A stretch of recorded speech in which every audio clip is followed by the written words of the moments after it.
चलो अब वक्त आ गया है एक नए चैप्टर की शुरुआत करने का। ये चैप्टर है प्रोसेस कॉस्टिंग। काफी ज्यादा इंपॉर्टेंट है एग्जामिनेशन के पॉइंट ऑफ व्यू से, क्योंकि प्रोसेस कॉस्टिंग लगभग आप मान करके चल सकते हो कि 50% प्रोबेबिलिटी के इसके क्वेश्चन आएंगे। ये हालांकि एक बहुत ही हाईली कॉम्पिटिटिव ग्रुप में बिलोंग करता है, और यहाँ पे काफी सारे और चैप्टर्स के साथ में इसका कंपटीशन चालू रहता है कि मैं हूँ। तो इसलिए प्रोसेस कॉस्टिंग का 100% प्रोबेबिलिटी नहीं है एग्जाम में आने का। लेकिन चैप्टर बहुत दिलचस्प है, बहुत मजेदार है, और इस चैप्टर में काफी सारी वेराइटीज भी निकल करके आती है। एज यूजुअल हमेशा हर वेराइटी को क्लास में तो कवर करते ही है हम, लेकिन आपके लिए इस रिवीजन मैराथन में मैंने वो सारी कैटेगरी कवर करने की चेष्टा करी है। हाँ, यहाँ पे कैटेगरीज जितनी भी हैं सब लाइन से लिस्टेड हैं, और उसके ऊपर में इंस्टीट्यूट की तरफ से जो सवाल आए हुए हैं वो तो मैं डिस्कस करूंगा ही। कुछ एक कैटेगरीज में इंस्टीट्यूट ने अभी तक सवाल नहीं भी किए तो भी वो डिस्कस किए जाएंगे, सो दैट फ्यूचर की भी तैयारी हो। चलिए शुरुआत करते हैं। Let's get started with category number 1। अगर मैं कैटेगरी नंबर 1 की बात करूं तो यह है प्रोसेस कॉस्ट अकाउंट्स बनाने की तरकीब सीखना। बेसिक क्वेश्चंस में बेसिक क्वेश्चंस वो क्वेश्चंस होते हैं जिनमें प्रोसेस अकाउंट्स बनाने हैं, कोई ओपनिंग डब्ल्यूआईपी वगैरह की झमेलेबाजी नहीं है, और नॉर्मल लॉस एबनॉर्मल लॉस आप एक्सपेक्ट कर सकते हैं।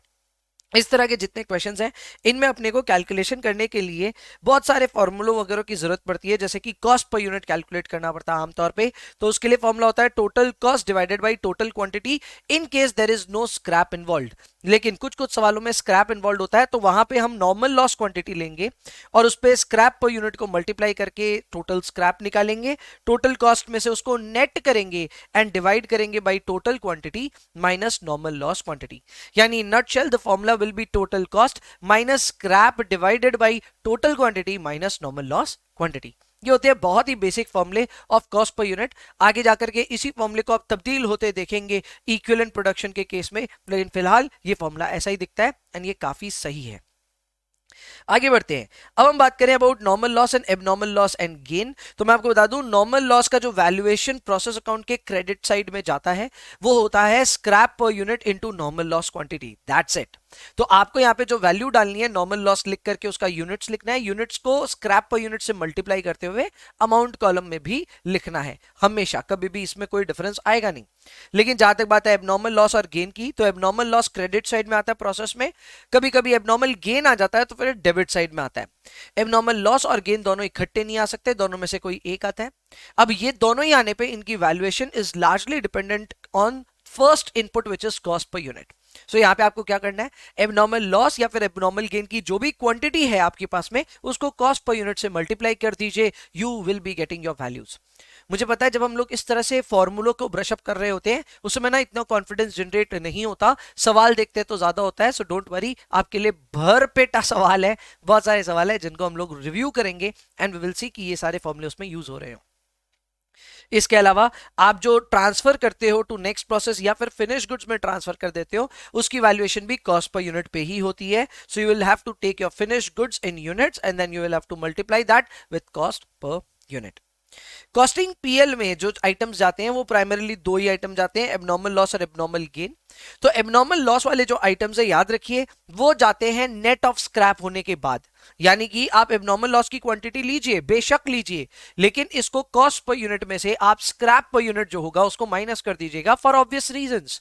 यहां पे आपका जो कॉस्ट है उसमें से थोड़े बहुत पैसे स्क्रैप वाला भी आपको देके जा रहा है, इसी वजह से आप यहां पे उसको नेट कर रहे हो and the reminder figure will go into costing PL. अब यही एबनॉर्मल गेन के लिए भी होता है। एबनॉर्मल गेन के केस में भी स्क्रैप को माइनस किया जाता है। अब आपके माइंड में आएगा ये क्यों भला भाई, ये इसलिए क्योंकि एबनॉर्मल गेन तब होता है जब आप जितना सोचे थे उससे भी कम गेन आप उससे भी कम लॉसेस आपको हुए, यानी एबनॉर्मली आप गेन कर गए, क्वांटिटी बढ़ गई। तो ऐसे में क्या होता है ना, स्क्रैप आपका लगता तो नहीं है लेकिन स्क्रैप आते आते आता भी नहीं है। कैसे समझो, एकदम आपने सोचा 100 यूनिट बर्बाद होगी, आपने स्क्रैप का एडजस्टमेंट भी 100 यूनिट्स पे कर भी दिया, लेकिन बर्बाद सिर्फ 50 यूनिट्स हुई। तब क्या, आपको एबनॉर्मल गेन हुआ 50 यूनिट्स का, तो अब जो स्क्रैप आप इनिशियली अज्यूम कर रहे थे 100 यूनिट्स पे मिलेगा वो भी तो नहीं मिलेगा। So you will have to reverse your scrap realization and इसीलिए इसको भी गेन अमाउंट में से नेट किया जा रहा है। For those who have not learn this concept in class, कोई बड़ी बात नहीं है, आप यहां पे बस ध्यान रखना कि एबनॉर्मल लॉस हो या एबनॉर्मल गेन हो, दोनों को नेट ऑफ स्क्रैप ही हम रिपोर्ट करते हैं प्रोसेस अकाउंट में। इन दोनों के पीछे के लॉजिक को मैंने एक लाइनर से एक्सप्लेन करने की अभी चेष्टा करी है, but I know that is a wildest thing that I can do in a revision session. इसको अगर हमने रेगुलर क्लास में देखा है तो याद रहा होगा, रिवाइज हो गया होगा, बट अदरवाइज अभी याद कर लो। आपको एबनॉर्मल लॉस और एबनॉर्मल गेन, ये दोनों को जब कॉस्टिंग पीएल में इसकी अमाउंट लेके जानी होगी तो फिर हम लोग इसको स्क्रैप माइनस करने के बाद ही लेंगे। प्रोसेस अकाउंट का अगर हम प्रोफॉर्मा देखें तो प्रोफॉर्मा बहुत आसान है। पिछले प्रोसेस से अगर कुछ आया हमारे पास में ट्रांसफर तो वो यहाँ आता है, मटेरियल यहाँ आता है, मटेरियल में कई बार यहाँ पे यूनिट्स भी आते हैं, उस चीज का ध्यान देना। लेबर आता है, ओवरहेड्स आता है, तो यहाँ पे ये सारे खर्चे लेने हैं, यानी डायरेक्ट हो इनडायरेक्ट हो किसी भी तरह के खर्चे हो, सारे खर्चे प्रोसेस अकाउंट में रिफ्लेक्ट हो जाएंगे। इसके अलावा नॉर्मल लॉस, एबनॉर्मल लॉस यहाँ आते हैं। नॉर्मल लॉस की वैल्यूएशन कैसे आती है? Scrap per unit into normal loss quantity. Abnormal loss की क्वांटिटी कैसे आएगी या फिर वैल्यू कैसे आएगी? That will be quantity into cost per unit. इसी तरह फिनिश गुड भी quantity into cost per unit होता है। एबनॉर्मल गेन भी कॉस्ट पर यूनिट पे ही वैल्यू होता है। तो ये है इसका proforma about how the process account is being followed. And अब आइए एक एक करके इनके कुछ क्वेश्चंस देखना शुरू करते हैं। सबसे पहला जो बेसिक, अच्छा ये अभी बेसिक कैटेगरी कर रहे हैं, ठीक है, तो ऑब्वियसली इसमें और एडवांस कैटेगरीज हैं जो थोड़ी देर में मैं डिस्कस करूंगा, पर पहले एकदम बेसिक कैटेगरी करते हैं जो कि एग्जाम में फेवरेट है। ये कैटेगरी ही ज्यादातर एग्जाम में पूछी जाती है। क्वेश्चन नंबर 1 में इंस्टीट्यूट आपसे ये पूछ रहा था जून 2017 में 7 मार्क्स के लिए कि अगर एक एम है जो कि प्रोडक्ट है और 3 डिफरेंट प्रोसेस से जा रहा है, तो आपको प्रोसेस अकाउंट बनाना है और बताना है कि कंपनी का क्लास में सेलिंग प्राइस वगैरह क्या होगा।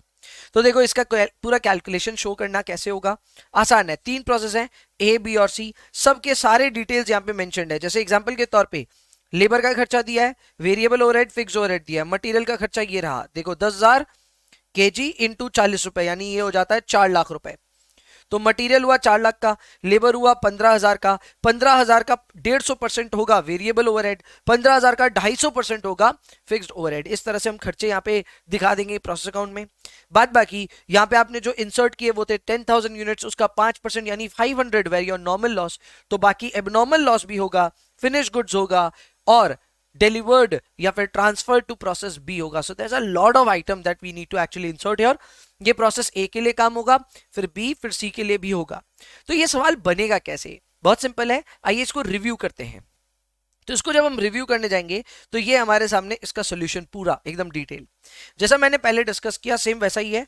आप रॉ मटेरियल इंट्रोड्यूस किए 10,000 केजी, ये 40 रुपए के भाव पे था तो ये 4 लाख रुपए का हो गया। लेबर 15,000, लेबर का 150% वेरिएबल ओवरहेड होगा तो 22,500 हो गया, 15,000 का 150%।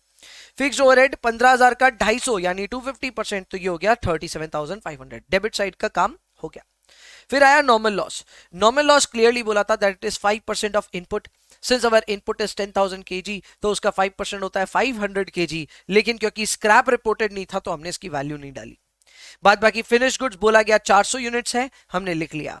प्रोसेस बी में 9,000 यूनिट गया, हमने लिख लिया। बाकी जो डिफरेंस बच गया वो है एबनॉर्मल लॉस 100 केजी। इन तीनों की अभी वैल्यूएशन हमने नहीं करी। अब हमें ये देखना है कि इन तीनों की वैल्यूएशन दरअसल होगी कैसे। तो इसके लिए हमें कॉस्ट पर यूनिट कैलकुलेट करना है। कॉस्ट पर यूनिट कैलकुलेट करने के लिए देखिए क्या क्या कर रहे हैं हम। इन सारे खर्चों का टोटल कर रहे हैं which is 4,75,000। So 4,75,000 minus scrap कुछ भी नहीं है, divided by total quantity 10,000 minus 500 normal loss. तो ये हो रहा है 4,75,000 डिवाइडेड बाई 9,500। रिजल्ट आ रहा है 50 रुपीज पर यूनिट। तो बस 50 रुपीज पर यूनिट जो यहाँ पे रिजल्ट आ रहा है, आप 400 इंटू 50 कर दो, 9,000 इंटू 50 कर दो और 100 इंटू 50 कर दो, you will get all your values. तो यहाँ पे जो कॉस्ट पर यूनिट आ रहा है वो आ रहा है 50, एंड वही 50 आपके तीनों चीज की वैल्यूएशन में यूज होगा, whether it be finished goods और इट बी प्रोसेस बी और it be abnormal loss. Perfect.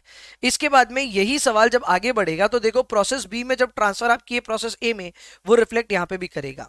इसके अलावा सवाल में आपको लेबर, वेरिएबल ओवरहेड और फिक्स्ड ओवरहेड के बारे में जो जानकारी दी हुई है हमने बस वो चुपचाप यहां पे पुट करी है। सवाल में फिर से नॉर्मल लॉस है और अब की बार नॉर्मल लॉस है 5% ऑफ इनपुट अगेन।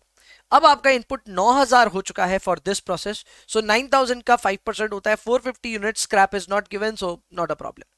लेकिन अब आपके पास बाकी यूनिट्स का हिसाब है, फिनिश गुड्स 400 है, प्रोसेस 8000 है और 150 है एबनॉर्मल लॉस। ये ऑब्वियसली बैलेंसिंग फिगर है। इन सबको भी हमें वैल्यू करना है। सेम वैल्यूएशन करने के लिए तौर तरीका कॉस्ट पर यूनिट हम कैलकुलेट करेंगे। तो यहाँ पे जो हमारा कॉस्ट पर यूनिट है वो होगा 5,13,000 minus zero scrap divided by 9,000 minus 450 normal loss. So this will be 5,13,000 divided by 8550. This will be 60 rupees per unit. तो आपका कॉस्ट पर यूनिट इस केस में आ रहा है 60 रुपीज पर यूनिट। जाहिर सी बात है फिनिश गुड्स, प्रोसेस सी और एबनॉर्मल लॉस की वैल्यूएशन के लिए आप ये सब यूज करेंगे। आप देख सकते हैं यही पूरा प्रोसेस कंटिन्यू हुआ और वापस प्रोसेस सी में भी यही काम हुआ। प्रोसेस सी में भी जो आपका फिनिश गुड है उसकी वैल्यूएशन कैसे आएगी, 5,32,000 minus zero divided by 8,000 units minus 400 units of normal loss. तो ये आ रहा है 532,000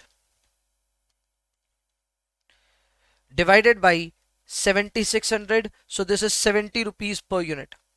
ये आ रहा है 70 रुपीज पर यूनिट। क्लियर? तो ये है आपका प्रोसेस सी का हिसाब किताब। तो जाहिर सी बात है 7600 इंटू 70 करेंगे तो ये रिजल्ट आ जाएगा। वैसे ये बैलेंसिंग फिगर से भी आ जाता है लेकिन फिर भी ऐसे हम लोग इसको कैलकुलेट कर सकते हैं। तो इस तरह से प्रोसेस ए बी सी पूरी तरह कंप्लीट होगा। एंड जाहिर सी बात है इस सवाल में आपको 84 रुपीज का आंसर दिया हुआ है।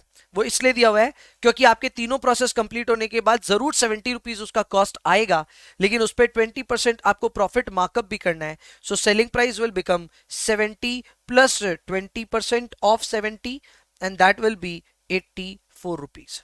So your final result will be 84 rupees. This will be 70 plus 20% of 70. That will be 84 rupees.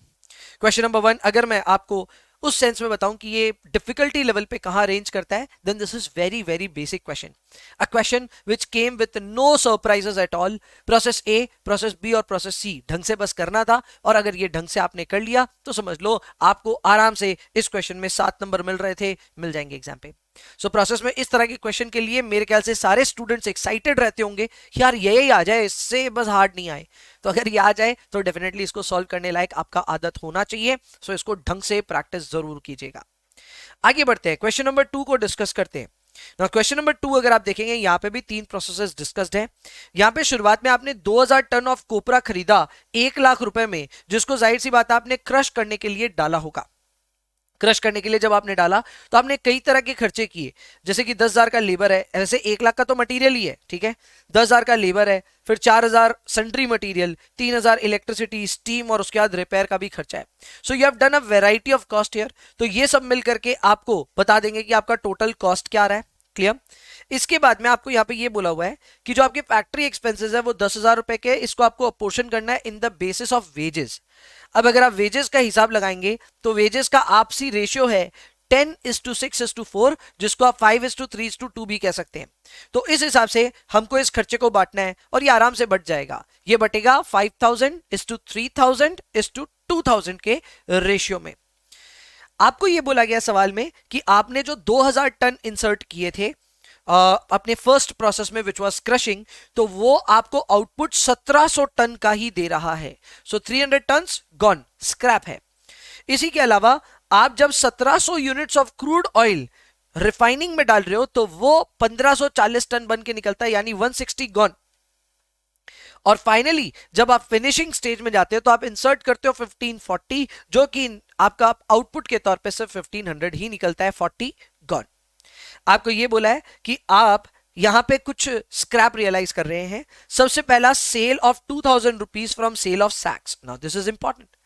यहां पे आपने जो 1 लाख रुपए का कोपरा खरीदा था वो आया था सैक्स में बंद करके, आपने इसी को 2000 में बेच डाला, तो आपका नेट कॉस्ट, वो सैक्स जो है ना उनको बेचने के आपको मिल रहे हैं 2000 रुपए। सो 1 लाख में से 2000 आप ऐसे भी नेट करके दिखा सकते हो, द रिजल्ट विल बी 98,000।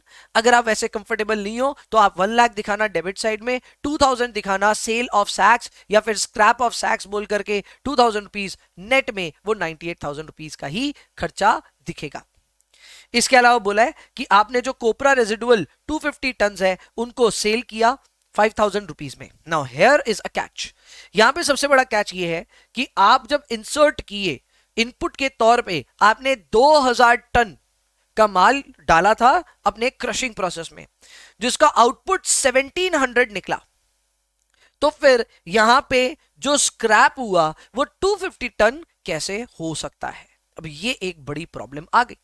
तो इस बड़ी प्रॉब्लम का कोई उपाय नहीं है। कई बच्चे यहां पे ये सोचते हैं कि ओके 250 जो है वो एक नॉर्मल लॉस हो सकता है और बाकी 50 एक एबनॉर्मल लॉस की तरह हम ट्रीट करेंगे। तो मैं आपको बता दूं, इस तरह से ट्रीटमेंट इंस्टीट्यूट ने नहीं की है। अगर आप सोच रहे हो गलत नहीं है उसमें कुछ, लेकिन इंस्टीट्यूट ने ऐसी ट्रीटमेंट नहीं करी है।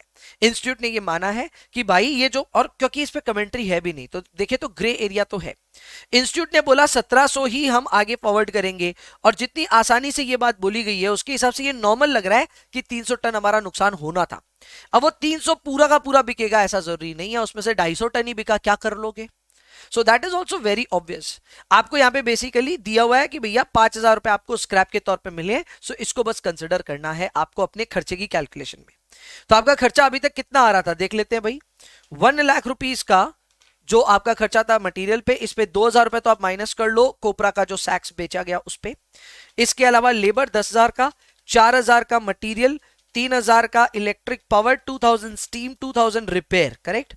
1,19,000 आ रहा है। इसके ऊपर 5,000 रुपीज का आपका फैक्ट्री एक्सपेंस का अपोर्शनमेंट आएगा, करेक्ट। एंड इसमें से 5,000 वापस माइनस होगा इस स्क्रैप के नाम का, यानी आपका जो इस पूरे प्रोसेस का कॉस्ट आएगा वो आएगा 1,19,000। 1,19,000, और ये 1,19,000 इन 1700 यूनिट्स का होगा, जो कि पूरा का पूरा ट्रांसफर होकर के चला जाएगा रिफाइनिंग के पास। रिफाइनिंग इस 1,19,000 के खर्चे के बाद और भी खर्चे कर रही है, जिसको हम नोट करेंगे। यहां से 3,000 रुपए अपने रिफाइनिंग के नाम पे जाएंगे, 2,000 रुपए जाएंगे फिनिशिंग के नाम पे, 5,000 ऑलरेडी हम डाल चुके हैं क्रशिंग के नाम पे। क्लियर? इस प्रोसेस में भी मेरे ख्याल से कुछ ना कुछ तो रेजिडुअल है जी, एकदम है। स्क्रैप 5100 रुपीज का रिफाइनिंग प्रोसेस में, तो वो भी हम यहां पे कंसिडर कर लेंगे। क्लियर? यहां पे भी आप देख सकते हैं कि टोटल लॉस आपको 160 यूनिट्स का हुआ, जबकि उसमें से बेचे गए 120 यूनिट्स ही। तो आमतौर पे आप ये दिमाग लगा सकते हो कि बाकी 40 हो सकता है एबनॉर्मल लॉस हो, बट इस तरह की कोई कमेंट्री नहीं है। इस तरह का अजम्पशन लेना can be very very devastating, number कटेंगे उसके लिए। ठीक है, तो आपको बस यही मानना है कि भाई कोई एबनॉर्मल लॉस नहीं है, जो है सारा का सारा नॉर्मल लॉस है, और जो स्क्रैप मिला चुपचाप लिख देने का। ठीक है ना? सो स्क्रैप जो भी मिलेगा वो चुपचाप हम लोग लिख देंगे, हमारा काम हो जाएगा। फाइनल स्टेप में अगर हम आएंगे तो यहां पे कोई भी स्क्रैप नहीं है। इनफैक्ट कॉस्ट ऑफ सैक्स अलग से और है 7500 का। अब ये क्या है? देखो भाई, आपने प्रोडक्ट फिनिश कर दिए, फिनिश करने के बाद में आपने सैक्स मंगाए ताकि आप उसको स्टोर करके या फिर डिलीवर करके भेज सको अपने कस्टमर्स तक। अब यहां पे प्रॉब्लम ये है कि ये जो काम है, ये जो खर्चा है, ये प्रोडक्शन से रिलेटेड खर्चा नहीं है, ये एक लॉजिस्टिकल खर्चा है, यानी कि ये सेलिंग एंड डिस्ट्रीब्यूशन एक्सपेंस है। तो इसको हम प्रोसेस के अंदर इंसर्ट नहीं कर सकते, इसका जो हिसाब किताब करना है अलग से करेंगे। ठीक है ना?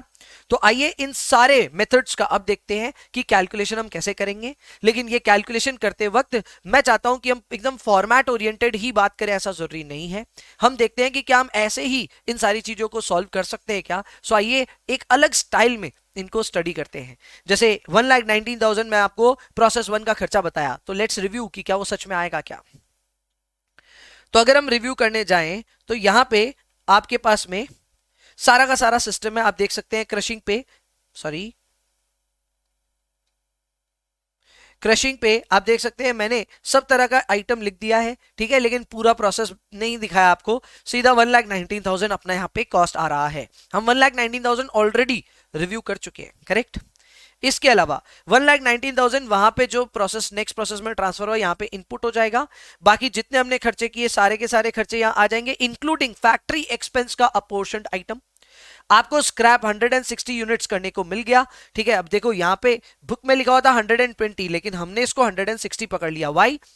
बिका होगा 120, लेकिन हम 160 को पूरा नॉर्मल लॉस मान रहे हैं। उसका आपको कितना रुपया मिल रहा है? 5100। So remainder amount becomes your output value which is 130900। अब यही फिनिशिंग स्टेज में इनपुट के तौर पे जाएगा, और फिनिशिंग स्टेज के सारे खर्चे हमने यहां पे लिए, लेकिन एक खर्चा नहीं लिया जो कि था कॉस्ट ऑफ सैक्स। कॉस्ट ऑफ सैक्स यहां पे नहीं लिया गया है। स्क्रैप 50 यूनिट जरूर हुआ, लेकिन अब इसका कोई भी रियलाइजेशन मिला नहीं। And final value is 142,500 which happens to be the final value of finishing. Correct. तो फिनिशिंग में 1500 यूनिट जो बने उनका कॉस्ट आया 142,500।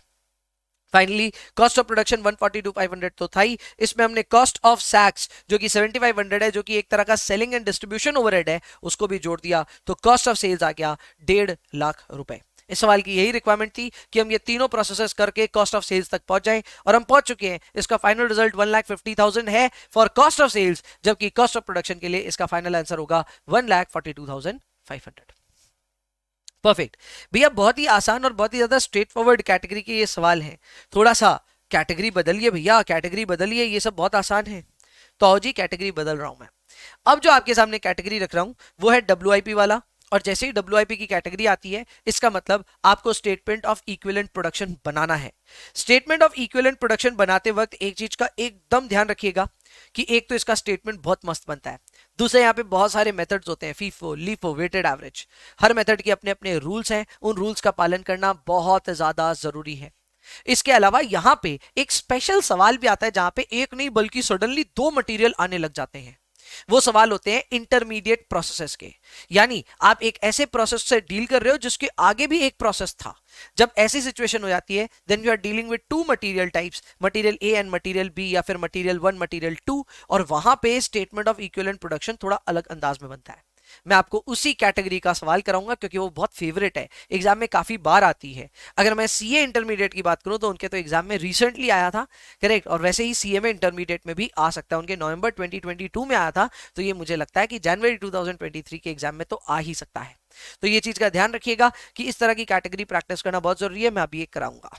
इसके अलावा ये इक्विवेलेंट प्रोडक्शन में जिन जिन पॉइंट्स का हम ध्यान रखते हैं वो सारे पॉइंट्स यहाँ पे लिस्टेड हैं। द बेस्ट पार्ट इज कि इस तरह के नोट से आपको कभी भी फर्दर आपको अपनी कॉपी वॉपी खोलनी नहीं पड़ेगी, ये नोट्स आपके पास सदैव रहेंगे और इसके बेसिस पे आप प्रोसेस कॉस्टिंग में गलती नहीं करोगे। इसको मैंने वैसे क्लास में भी नोट्स के तौर पर लिखाया हुआ है, हालांकि सारी चीजें आपके सामने है, तो इससे आपका काम काफी आसान होता है। ये जो यूरो का साइन आया, ये दरअसल समेशन का साइन है, ठीक है, ये एक चीज का करेक्शन कर लीजिएगा। So this is going to be the entire formula set और प्रैक्टिस सेट, जिसको आप रिव्यू कर सकते हैं सवाल बनाते वक्त। बट फिलहाल के तौर पे क्योंकि हम रिवीजन कर रहे हैं, मैं ये उम्मीद करता हूं कि इन सारे मेथड्स और इन सारी चीजों के बारे में थोड़ा थोड़ा आइडिया आपको है। बहुत सिंपल सिंपल तौर तरीके हैं, तो उनका हम डायरेक्ट प्रैक्टिस ही कर लेते हैं थ्रू अ क्वेश्चन। तो आइए क्वेश्चन नंबर 3 में चलते हैं। Question number 3 is CMA intermediate question, दिसंबर 2019 में 8 मार्क्स का आया था। सवाल क्या था? सवाल में आपको यह बोला कि आपने 4000 यूनिट्स को इनपुट के तौर पे इंट्रोड्यूस किया फ्रॉम प्रोसेस बी, ठीक है, इन प्रोसेस बी। इसका मतलब यह है कि आप प्रोसेस बी संभाल रहे हो, आपके आगे एक प्रोसेस ए रहा होगा। प्रोसेस ए ने आपको ट्रांसफर किया है 4000 यूनिट्स को। खबरदार, सावधान, आपको 20,000 के खर्चे में ये मिला है। क्योंकि यहाँ पे खर्चे का ब्रेकअप नहीं दिया, तो क्लियरली मैं बोल सकता हूं कि ये सवाल वेटेड एवरेज का मेथड का नहीं है। इसमें ये ब्रेकअप देता अगर पूरा, तो फिर ये वेटेड एवरेज का होता, बट नॉनदलेस वो सब नहीं है। क्लियर? अच्छा सॉरी, ये ओपनिंग WIP भी नहीं है। ये ओपनिंग WIP होता तब वो बातें लागू होती, ये ओपनिंग WIP है ही नहीं, ये तो बस मटेरियल ट्रांसफर होकर के आया, तो ठीक है, तब चलता है, कोई दिक्कत नहीं। नॉर्मल लॉस 10% ऑफ इनपुट है, तो अब ध्यान दीजिए, आपने 4000 यूनिट्स को एज इनपुट इंट्रोड्यूस किया, तो नॉर्मल लॉस जाहिर सी बात है उसका 10% यानी 400 यूनिट हो जाएगा। डायरेक्ट मटेरियल को प्रोसेस करने का खर्चा लगा 10,425, वेजेस का लगा 20,400, और फैक्ट्री ओवरहेड्स और 50% उसका 50% यानी कि 10,200 रुपए। सो फैक्ट्री ओवरहेड्स के नाम पे 10,200, 20,400 के 50%। अंत में यह देखा गया कि 3200 यूनिट्स प्रोड्यूस हुए और उसको हमने ट्रांसफर भी कर दिया प्रोसेस सी में। 500 यूनिट्स को हमने ऑल टुगेदर स्क्रैप किया। अब नाउ दिस इज इंटरेस्टिंग, अभी हम डिस्कस कर रहे थे कि 400 यूनिट्स का नॉर्मल लॉस हुआ होगा, दिस 400 वाज 4000 का 10%। तो फिर स्क्रैप्ड में 500 बोलने का मतलब क्या है?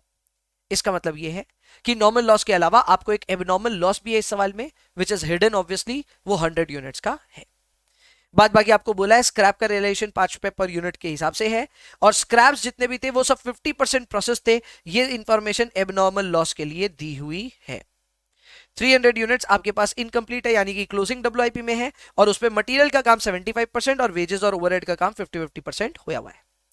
Now here is a very big catch. ये सवाल में एक नहीं बल्कि 2 मटेरियल बनेंगे, और ये जितना भी मटेरियल के ऊपर में जितना ये ज्ञान दिया हुआ है ना, ये सब मटेरियल बी का ज्ञान है, मटेरियल ए का ये ज्ञान है ही नहीं। मटेरियल ए वो मटेरियल है, वो बेस मटेरियल है जो आपको प्रोसेस ए से मिल रहा है, वो हमेशा 100% कंप्लीट होकर के ही हमारे पास आता है। इवन इफ आपके क्लोजिंग डब्ल्यूआईपी में कुछ रह गया, कुछ बच गया, तो भी उस पे बेस का काम तो होया हुआ है। तो ये थोड़ा सा स्टैंडर्ड है, मटेरियल ए में 100% लेके करना पड़ता है। कैसे, सवाल में अभी सवाल सॉल्व करेंगे तो समझ में आ जाएगा। सवाल में आपको हर चीज बनाने के लिए बोला है, बोला इक्विवेलेंट प्रोडक्शन बनाओ, कॉस्ट पर यूनिट बनाओ, डब्ल्यूआईपी बताओ और प्रोसेस बी भी बना दो। देखते हैं हम क्या क्या करते हैं। आइए शुरुआत करते हैं। अब इस सवाल का जो सॉल्यूशन है ये देखिए, स्टेटमेंट ऑफ इक्विवेलेंट प्रोडक्शन मैंने आपके लिए पहले से बना रखा है। स्टेटमेंट ऑफ इक्विवेलेंट प्रोडक्शन में देखिए हमारे पास में पिछले प्रोसेस से ट्रांसफर होकर के आए 4000 यूनिट, जो कि हमारे टोटल इनपुट्स हैं। इसका हमने किया क्या, इसमें से 3200 को हमने रवाना कर दिया, यानी कि बना के भेज दिया। 400 नॉर्मल लॉस है, एबनॉर्मल 100 है और डब्ल्यूआईपी 300 है। अब परसेंटेज पे गौर कीजिएगा। ड्यूरिंग द पीरियड इंट्रोड्यूस होकर के ड्यूरिंग द पीरियड कंप्लीट होने से 100% कंप्लीशन हम पकड़ते हैं for all the cases. So material A होगा वहां पे भी 100, मटेरियल बी में भी 100, मटेरियल सी में भी 100। नॉर्मल लॉस को irrespective of the percentages given आप हमेशा 0% लेते हैं, तो ये हमेशा 0 ही होगा across all categories. Abnormal loss में लिखा हुआ था that these are 50% complete in respect of everything, लेकिन फिर भी आप सिर्फ मटेरियल बी और लेबर ओवरहेड में 50-50% ले सकते हो। आपका बेस तो 100% ही कंप्लीट है। समझो मेरी बात, हम पिज्जा बना रहे हैं, बेस बन के आ गया, पिज्जा बनाते वक्त गड़बड़ हो गई, तो गड़बड़ जो आपने करी वो मटेरियल में करी होगी, वो लेबर ओवरहेड में करी होगी, करेक्ट। लेकिन जो आपका गड़बड़ हुई या जो भी अधूरा रह गया, तो अधूरा टॉपिंग रहा होगा, चीज वगैरह रहा होगा, लेकिन बेस तो पूरा है। तो आपका यहाँ पे डब्ल्यूआईपी हो या फिर गड़बड़ हो, उन सब में बेस कंप्लीटेड है, ये पहली शर्त रहेगी। तो आप देख सकते हैं एबनॉर्मल लॉस हुआ तो पूरा मटेरियल ए तो पूरा कंप्लीट है, मटेरियल बी 50% लगा, करेक्ट। वैसे ही डब्ल्यूआईपी की अगर मैं बात करूं तो डब्ल्यूआईपी 300 है, जो कि 100% कंप्लीट होगा बेस के रेस्पेक्ट में। हालांकि बात बाकी उसके ऊपर के जो मटेरियल है वो 75% लगे हैं और लेबर ओवरहेड तो खैर 50% ही लगा है। जब हम ये सारी परसेंटेजेस के अनुसार इसको कंप्लीट कर लेते हैं, बुक में वैसे इस तरह की कैटेगरी के ना, मेरी बुक में क्वेश्चन नंबर 14, 21 और शायद 26 है, जिसको देखा हुआ अगर आपका होगा तो इस तरह का सवाल आराम से बनेगा। तो यहाँ पे 3600 मटेरियल ए, मटेरियल बी और मटेरियल बी और फिर लेबर ओवरहेड के हमारे पास इक्विवेलेंट यूनिट्स आ गए। अब हमको इनके कॉस्ट पर एलिमेंट निकालने, विच इज फेयरली इजी। इसके लिए हम खर्चा लेंगे मटेरियल ए का 20,000, जो कि दिया हुआ था कहां, सवाल में देखिए आपको 20,000 रुपए में जो मटेरियल मिला था वो प्रोसेस ए से मिला था। सो यही तो इसका खर्चा है ना। सो प्रोसेस ए का जो खर्चा है वो है 20,000। इसमें से हम जो स्क्रैप है वो माइनस करेंगे। याद रखिए हमारा नॉर्मल लॉस है 400 यूनिट्स, तो 5 रुपए करके उस पर स्क्रैप रियलाइजेशन है, माइनस होगा, divided by equivalent units which is 3600। Clear. तो ये 5 रुपए आ गया। मटेरियल बी में खर्चा दिया हुआ है, उसका इक्विवेलेंट यूनिट्स हमारे पास है 3 रुपीज, यहां आ जाएगा। यहां पे स्क्रैप माइनस करने की जरूरत नहीं है, जो भी स्क्रैप माइनस होता है वो मटेरियल ए से होता है।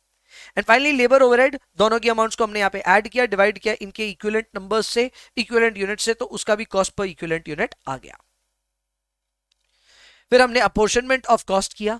तो क्लोजिंग डब्ल्यूआईपी अगर आप देखेंगे तो ध्यान दीजिएगा, क्लोजिंग डब्ल्यूआईपी में आपके जो इक्विवेलेंट यूनिट्स हैं वो कितने कितने हैं, आपके इक्विवेलेंट यूनिट्स हैं 300, 225, 150। 300, 225, 150। तो हमने इसी के हिसाब से यहां पे कैलकुलेशन करी, 300, 225 एंड 150। रेट्स इनकी है 5, 3 और 9 एंड अकॉर्डिंगली हमने एक वैल्यू डिटरमाइन कर ली। एबनॉर्मल लॉस जब हम करने गए तो एबनॉर्मल लॉस में 100 यूनिट्स दिए हुए हैं इक्विवेलेंट के फॉर मटेरियल ए, लेकिन मटेरियल बी और लेबर ओवरहेड के लिए 50-50 है। इनके रेस्पेक्टिव रेट से मल्टीप्लाई करके इसकी वैल्यूएशन भी आ जाएगी। फाइनली कंप्लीटेड के लिए तो भाई 3200 है और सब में कंप्लीटेड है 3200, तो 54,400 वो भी आ जाएगा। एट द एंड हमने इसका प्रोसेस अकाउंट बना करके खड़ा कर दिया। प्रोसेस अकाउंट कुछ इस तरह का दिखेगा। सारे खर्चे हमने यहां पे लिस्ट कर दिए। इसके अलावा normal loss, abnormal loss, WIP और प्रोसेस, इन सब के यूनिट्स और उनकी वैल्यूएशन जो हमने ऊपर कैलकुलेट करी सारी पुट कर दी। प्रोसेस बी अकाउंट यहां पे हो जाएगा टैली। तो ये था एक बहुत ही दिलचस्प सवाल जहां पे हमें स्टेटमेंट ऑफ इक्विवेलेंट प्रोडक्शन भी बनाना था। एट द सेम टाइम यहां पे एक नहीं बल्कि 2 मटेरियल का सवाल था, यानी ये इंटरमीडिएट प्रोसेस का सवाल था। हमने खैर इस सवाल को बहुत अच्छे से डिस्कस कर लिया। इसी के साथ में सीएमए में आए हुए जो क्वेश्चंस थे उनको हमने कवर कर लिया है, पर एक और कैटेगरी यहां पे रह जाती है जिसे हम कहते हैं अपना इंटर प्रोसेस प्रॉफिट। ये इंटर प्रोसेस प्रॉफिट को लेकर के इस पूरी कैटेगरी को क्लास में कवर किया है मैंने, और ये पूरी की पूरी कैटेगरी यहां पे भी मैंने एक्सप्लेन की है। एक क्वेश्चन है क्वेश्चन नंबर 4 जो कि अपनी खुद की बुक का है। इस सवाल में अगर आप देखेंगे तो आपके पास में प्रोसेस 1, प्रोसेस 2 और फिनिश गुड्स की इंफॉर्मेशन रहती है। यहां पे opening stock, material, wages, factory overhead, closing stock सब दिया हुआ है फॉर प्रोसेस 1। इसमें बोला है इंटर प्रोसेस प्रॉफिट जो ओपनिंग स्टॉक में है वो कुछ भी नहीं है। वो इस वजह से क्योंकि प्रोसेस 1 में प्रॉफिट चार्ज होता है प्रोसेस 1 कंप्लीट होने के बाद, क्योंकि ये आपका स्टॉक में है तो ये प्रोसेस से अभी तक निकला नहीं। जब तक प्रोसेस से निकला नहीं तब तक इस पे प्रॉफिट चार्ज होगा भी नहीं। इसीलिए आपके ओपनिंग स्टॉक पे there is no profit charge. Similarly closing stock में भी कोई भी प्रॉफिट चार्ज नहीं होगा। जो भी प्रॉफिट चार्ज होगा वो होगा on the goods transfer to process 2, और उस पे कैसे प्रॉफिट चार्ज होगा उसकी जानकारी यहां दी है। यहां बोला है कि आउटपुट 1 जो निकलेगा, प्रोसेस 1 का जो आउटपुट होगा उस पे आप 25% का प्रॉफिट चार्ज करेंगे ऑन ट्रांसफर प्राइस, करेक्ट। जबकि प्रोसेस 2 से जब ट्रांसफर होगा तो 20% ऑन ट्रांसफर प्राइस का प्रॉफिट चार्ज करेंगे, और स्टॉक्स को आप जब वैल्यू करेंगे तो वैल्यू करेंगे प्राइम कॉस्ट पे। अब ये लाइन बहुत इंपॉर्टेंट है, हमने जब अपनी क्लास में भी इसको डिस्कस किया है तो ये लाइन को बहुत मैंने इंपॉर्टेंट बताया था। क्लियर। इसके अलावा आपको ये बोला है कि फिनिश गुड्स को हम वैल्यू करेंगे, ठीक है, at the cost at which it is receive from process 2। ये वाली लाइन भी बहुत इंपॉर्टेंट है। फाइनली सेल वैल्यू दिया हुआ है 28 लाख, उसका क्या इंप्लीकेशन है विल नो दैट। हमें सवाल में प्रोसेस 1, प्रोसेस 2 और फिनिश गुड्स सब बनाना है। पहले प्रोसेस 1 देखते हैं, बहुत ही ज्यादा आसान है, इजीली हो जाएगा। तो प्रोसेस 1 का अगर आप सॉल्यूशन देखेंगे तो आप यहां देख सकते हैं all the information is obviously given. हमने एक एक करके ना सारे खर्चे वाले आइटम में आइटम इंक्लूड कर लिए। कुछ भी यहां पे ऐसा नहीं है जो खर्चे में प्रॉफिट इंक्लूडेड है। प्रॉफिट किसी में नहीं है, सब खर्चे वाले अमाउंट में भी गए और टोटल अमाउंट वाले कॉलम में भी चले गए। अब क्लोजिंग में आपके पास 74,000 है, उसमें कोई प्रॉफिट इंक्लूडेड नहीं होगा तो वो भी 74,000 ही होगा। अब यहां क्या करना है, यहां पे सबसे पहले हमको ये देखना है कि हमारा कॉस्ट का बैलेंसिंग फिगर क्या आ रहा है। अब ये एसर्टेन करना आसान है, हमको इन सब का टोटल करना है। ये आ रहा है 884, इसमें से 74 माइनस करना है तो बचेगा 8,10,000। Clear. Now this is important, ये 8,10,000 रिजेंबल कर रहा है 75% of transfer price. Why? Because बोला गया था profit is 25%, then this is 75%। तो 8,10,000 को हम डिवाइड बाई 75% करेंगे तो आता है 10,80,000। So this becomes our transfer price. और आप देख सकते हैं मैंने टोटल कॉलम में इसको ऐड कर दिया, यानी जो हम प्रोसेस से ट्रांसफर कर रहे हैं उसको हमने यहां पे 10,80,000 ले लिया और आराम से कैलकुलेशन हो गया। प्रॉफिट 270 होगा इन दोनों का बैलेंसिंग फिगर। ये चीज आप यहां पे भी शो कर दीजिए और कॉस्टिंग पीएल में इस अमाउंट को डाल दीजिए, आपका अकाउंट टोटली टैली हो जाएगा। आपको अगर ये कैटेगरी थोड़ी सी भी समस्या में डाल दी है और ऐसा लग रहा है भैया ये थोड़ा सा ना टाइम टेकिंग जॉब है, तो एक बार वापस इस एक्सप्लेनेशन को सुनिए, फिर थोड़ा टाइम खुद का भी दीजिएगा। ये कैटेगरी में थोड़ा टाइम लगता है वापस रिफ्रेश करने में। तो यहां पे देखो कैसे क्या हुआ, समझो। सबसे पहले हमने ट्रांसफर टू प्रोसेस 2 जो लेना था वो लिया कॉस्ट प्लस प्रॉफिट के एंगल से। कॉस्ट में सारे कॉस्ट गिन लिए और जो क्लोजिंग स्टॉक था उसको माइनस भी कर दिया। तो आप देखो सारे खर्चे हमने यहां गिने, इसमें से हमने अपना क्लोजिंग डब्ल्यूआईपी भी माइनस किया। माइनस करने के बाद में 25% ट्रांसफर प्राइस का प्रॉफिट था जो यहां पे डाला। ये 25% ट्रांसफर प्राइस पे, यहां पे भी ट्रांसफर प्राइस है, दोनों को आपस में एक ही जगह ले गए and that became 75% of transfer price. उसका वैल्यू हो गया 8,10,000। Therefore transfer price became 10,80,000। जो मैंने यहां शो किया आपको वही चीज पूरे वर्किंग्स के साथ में भी यहां शो किया हुआ है नोट्स के अंदर भी। जब आपका ट्रांसफर प्राइस का वैल्यू मिल गया, उसका कॉस्ट मिल गया, तो जाहिर सी बात है प्रॉफिट भी मिल गया। इसी प्रॉफिट को अपने स्टेटमेंट में रिकॉर्ड करने के लिए हमने 2 CPL किया और इस अकाउंट को कंप्लीट किया। ये था प्रोसेस 1 जो कि ज्यादा आसान था। प्रोसेस 2 में थोड़ी प्रॉब्लम्स आएंगी। क्या? सबसे पहले प्रोसेस 2 में 2-3 बातों का ध्यान रखिएगा कि ओपनिंग स्टॉक 1,80,000 है जिसमें प्रॉफिट इंक्लूडेड है 30,000 का, तो इसका कॉस्ट होगा 1,50,000। जब इसका टोटल अमाउंट होगा 1,80,000, प्रॉफिट इसमें 30,000 इंक्लूडेड है। बाद बाकी मटेरियल, वेजेस, ओवरहेड्स, ये जितने भी खर्चे हैं ये सब सिर्फ कॉस्ट पे हैं, तो इसमें कोई प्रॉफिट इंक्लूडेड नहीं होगा। Finally there would be a closing stock as well. अब इस क्लोजिंग स्टॉक में आपको ये ढूंढना पड़ेगा कि प्रॉफिट कितना है कितना नहीं है। उसके लिए आपको हेल्प करेगी ये वाली लाइन। इस लाइन में लिखा है कि जितना भी स्टॉक इन प्रोसेसेस है उनको हम वैल्यू करेंगे प्राइम कॉस्ट पे, यानी हमको प्राइम कॉस्ट निकालना पड़ेगा। Prime cost will be a mixture of this and anything that comes from the previous process. तो हम उनको प्राइम कॉस्ट लेंगे कैसे, आई विल शो दैट। और उसके बाद हम लोग अपने स्टॉक में से भी उतना ही प्रॉफिट हटाएंगे। प्रॉफिट हटने के बाद में कॉस्ट का टोटल किया जाएगा एंड फिर ट्रांसफर प्राइस कैलकुलेट होगा। कैसे, देखते हैं। प्रोसेस 2 में आइए। प्रोसेस 2 में आप देख सकते हैं सबसे पहले मैंने यहाँ पे 1.5 लाख रुपए कॉस्ट में दिखाए हैं और 30,000 प्रॉफिट में और 1,80,000 in the total column for my opening WIP। ये पहले भी मैंने बता दिया था कि 180 में 30,000 प्रॉफिट इंक्लूडेड है, तो 1,50,000 इसका कॉस्ट होगा। फिर हमने प्रोसेस 1 से जो ट्रांसफर होकर के आया 8,10,000 कॉस्ट, 270 का प्रॉफिट कौन चार्ज करके भेजा है, प्रोसेस 1। तो ये यहां शो हो रहा है, यस क्यूमुलेटिव बेसिस पे ये शो होता है। एंड 10,80,000 का इसका टोटल वैल्यू था। फिर हमने खुद का मटेरियल, खुद का वेजेस और ओवरहेड्स भी यहां पे स्पेंड किया, जिसकी वैल्यूज यहां पे आ गई। यहां ध्यान देना एक बात पे कि आपका जो फैक्ट्री कॉस्ट है वो यहीं पे आ जाएगा, सॉरी जो आपका प्राइम कॉस्ट है वो यहां तक आ जाएगा। तो आपका प्राइम कॉस्ट कितना आ रहा है एक बार चेक कर लेते हैं।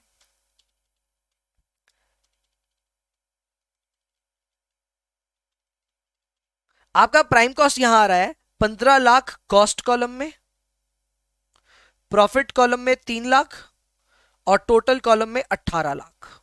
क्लियर? आपको बोला गया है कि क्लोजिंग WIP में कितना प्रॉफिट है ये पता करो। तो भाई क्लोजिंग WIP 90,000 का है, उसके अंदर प्रॉफिट कितना था हमें पता नहीं था, तो अब ये कैसे पता चलेगा, इस रेशियो से।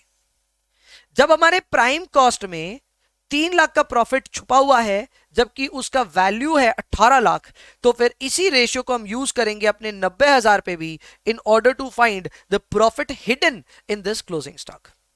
तो हमने यहां क्या किया, हमारा प्राइम कॉस्ट का प्रॉफिट लिया which was 3 lakh rupees, prime cost लिया which was 18 lakh inclusive of the profit, इसको 90,000 से मल्टीप्लाई करके 15,000 का प्रॉफिट एसरटेन कर लिया। यहां पे 15,000 का प्रॉफिट आया, जाहिर सी बात है 75,000 उसका रिमाइंडर कॉस्ट है। इसके बाद में फैक्ट्री ओवरहेड को कॉस्ट और टोटल कॉलम दोनों में डाला। अब क्या होगा यहां पे हम अपने कॉस्ट का टोटल करेंगे। अपना कॉस्ट है 15,15,000, अपना कॉस्ट है यहां पे 15,15,000, करेक्ट। अब यहां क्या क्या हो रहा है समझिए, हमने क्या क्या किया, 15,15,000 कहां से आया, सारे कॉस्ट का आप नेट कर दीजिए, यानी इन सबको जोड़ लीजिए, इसमें से माइनस कीजिए 75,000, you will get your finished goods which is 15,15,000। Clear? Now here is a catch. अब ये कैच क्या है समझिए, हमने यहां पे सारे खर्चे इंक्लूड किए, करेक्ट। सारे खर्चे इंक्लूड करने के बाद इसमें प्रॉफिट भी इंक्लूड किया और इसकी वैल्यूएशन हमने बताई 18 लाख। अब ये 18 लाख कैसे आया, ये 18 लाख कैसे आया ये समझना है। तो देखो आपको यहां पे 18 लाख की जो वैल्यूएशन आ रही है उसकी वजह से 22,50,000 आपका यहां पे वैल्यू भी आएगा और प्रॉफिट आएगा 735, रिमाइंडर यहां ट्रांसफर होगा। अब ये कैसे आ रहा है, तो ये देखने के लिए कॉस्ट के कॉलम को ना देख करके आप टोटल के कॉलम को देखेंगे। आपको जब नेटिंग करनी है तब आप टोटल के कॉलम को देखेंगे और टोटल के कॉलम में आपका वैल्यू कितना आ रहा है जरा चेक कीजिए। सो 1,80,000 plus 10,80,000 plus 315,000 plus 225 plus 90,000 minus 90,000। और आप बोलेंगे भैया क्या कर रहे हो, इससे पहले वाले प्रोसेस में तो आपने कॉस्ट को टोटल करवाया था, कॉस्ट का बैलेंसिंग फिगर पता करवाया था। मैं वो अभी भी करवा रहा हूं, मेरा ये 15,15,000 जो आया ये अभी भी मेरा बैलेंसिंग फिगर है कॉस्ट कॉलम का, लेकिन मैं जो आपसे ट्रांसफर प्राइस कैलकुलेट करवा रहा हूं वो आ रहा है 18,90,000 माइनस 90,000, करेक्ट। इसको क्यों कंसिडर कर रहे हैं, तो इसका जवाब क्लास में दिया आपको मैंने। इसका जवाब ये है कि ये जो प्रोसेस है ये टोटल कॉलम को इसलिए देख रहा है क्योंकि total column includes profit of previous process which becomes cost for us. Yes you have heard it right. यहां पे जो टोटल कॉलम है या फिर जो ये प्रॉफिट कॉलम भी आप देख रहे हैं, आपको क्या लगता है ये आपका प्रॉफिट चार्ज किया हुआ है? नहीं, एकदम भी नहीं। ये प्रॉफिट पिछले प्रोसेस से ट्रांसफर होकर के आया है, हम तो बस क्यूमुलेटिव बेसिस पे उसको शो कर रहे हैं। तो we are not in charge of this profit and in fact पिछले प्रोसेस में अगर कोई प्रॉफिट चार्ज होकर के आया भी है तो वो मेरे लिए तो कॉस्ट ही है।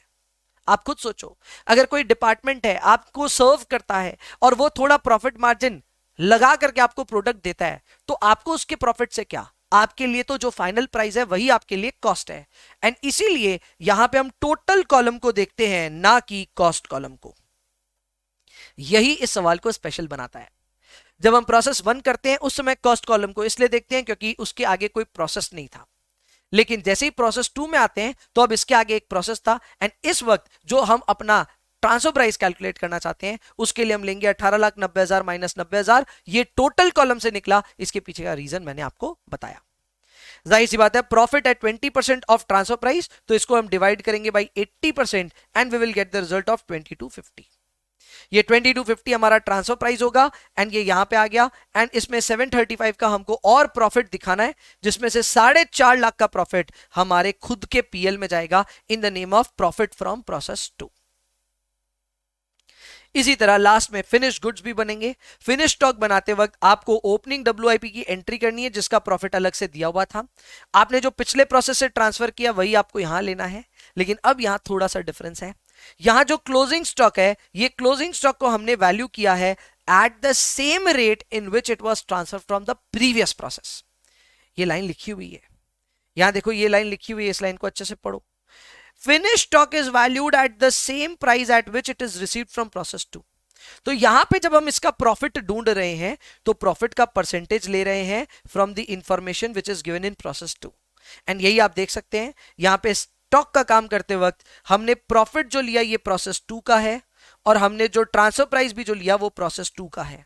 तो इस पे 2,25,000 मल्टीप्लाई किया, उसके अंदर का प्रॉफिट हमें मिल गया विच इज 73,500।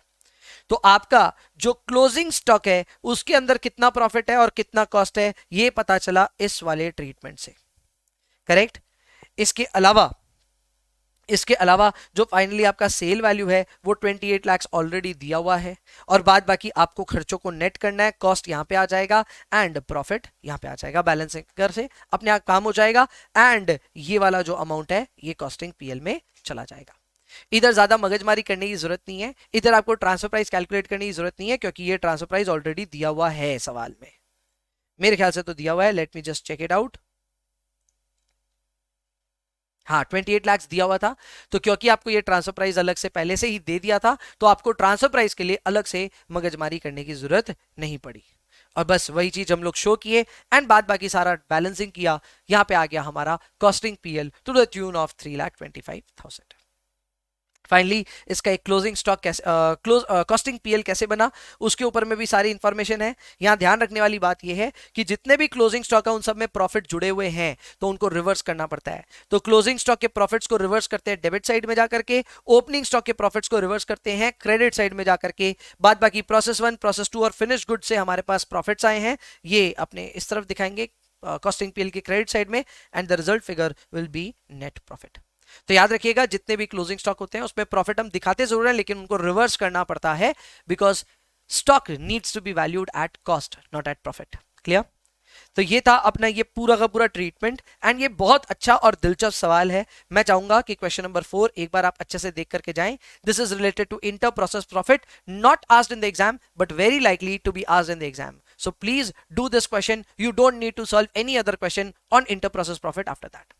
तो इसी के साथ अपना प्रोसेस कॉस्टिंग का पूरा रिवीजन हो गया है। मैंने आपको यहाँ पे सारी कैटेगरीज बताई, जो बेसिक सवाल था वो बताया, इक्विवेलेंट यूनिट्स वाला केस बताया, टू मटेरियल वाला तो सॉल्व करवा दिया, जो इंटरमीडिएट प्रोसेस होता है वो सॉल्व करवा दिया, एंड फिर इंटर प्रोसेस प्रॉफिट भी हमने एक सवाल रिव्यू कर लिया। आई होप एफिशिएंटली आपके लिए ये सारे के सारे क्वेश्चंस एक बार वापस गो थ्रू हो गए हैं।